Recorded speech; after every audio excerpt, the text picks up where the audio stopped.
an environment or landscape or even a city has a specific sound and is recognizable by that sound.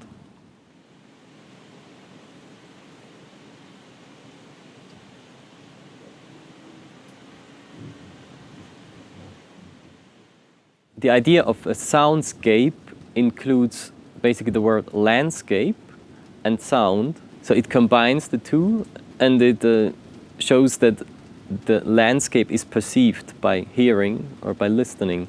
So the soundscape in the Klangmoorschopfe here in Geis is really what could be considered a hi-fi soundscape.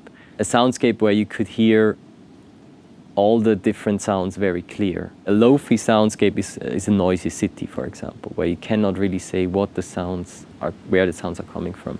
And here you can basically distinguish the sounds very clearly. So you hear the rain, you hear a few birds, you might hear a cowbell, and it's very relaxing in a way.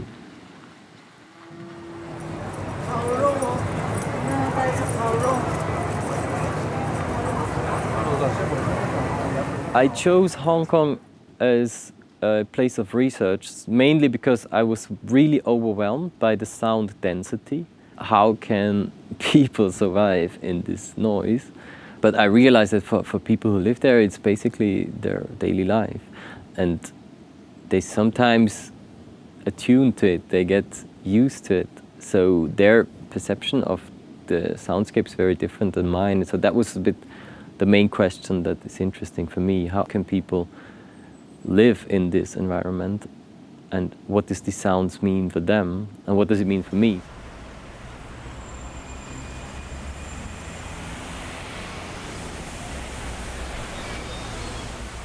Sounds are subjective.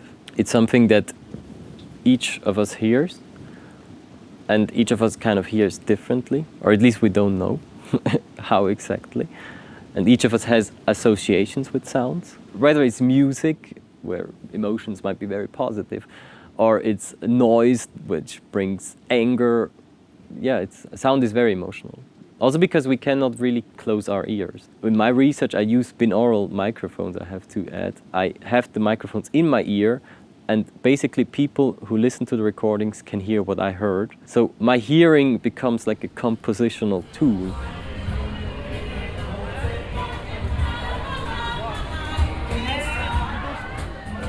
One example that I would like to talk about is a recording from Lan Kwai Fong, which is a going out area on Hong Kong Island.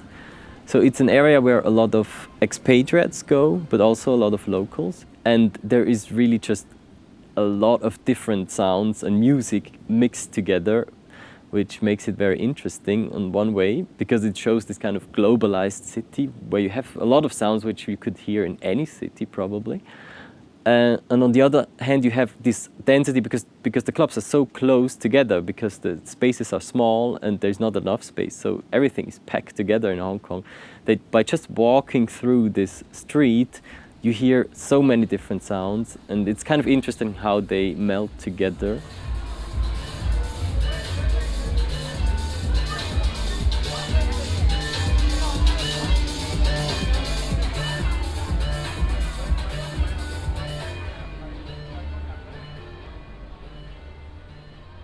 My research is not mainly political, it's more about the architecture and the structures, but architecture in Hong Kong already is a very political thing because people don't have enough space to live.